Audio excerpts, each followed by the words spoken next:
All right, so we're going to talk a little bit about wheel ergonomics and how I throw at the wheel in order to help hopefully prevent back pain. When I first used to throw, I threw the way the wheel comes, which is pretty close to the ground. And I actually purchased these boots from Brent because my wheel is a Brent wheel. I don't know that the other wheel companies sell boots to put on there, but you could just bring it up with bricks. I highly recommend bringing it up about 4 inches. It brings it up to a point where you don't have to, bend your back and lean over your wheels quite so much. And that helps with longer throwing days. So I also have this stool. This is by Shimpo, and I did buy a really expensive stool at one point, and I did not like it. It wasn't comfortable. I wasn't able to sort of pivot my body forward. And so I'm gonna show you a little bit about my stool. And they are a little bit expensive for what it is, probably like 60, 70 bucks, but it has a cushion on the top. What I really like are these bits right here. So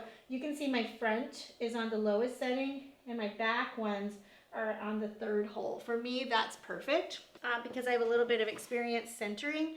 Some of my newer students need to be up a little bit taller in order to really get that force into their clay and get it to go center. But if you notice, because my stool is a little bit taller, I'm able to sort of bend at my hips instead of bending in my back. It sort of just forces me to do that because I don't naturally bend correctly, so I have to have tools in place to help me with that. So I'm just gonna go ahead and quickly center. If you notice also, my wheel for me personally is, the splash pan is probably about 2 inches below my belly button. My legs are hugging the splash pan. And also notice that my stool is super close to my wheel. Sometimes I notice people are way back here, and that is going to not allow you to have the leverage that you need.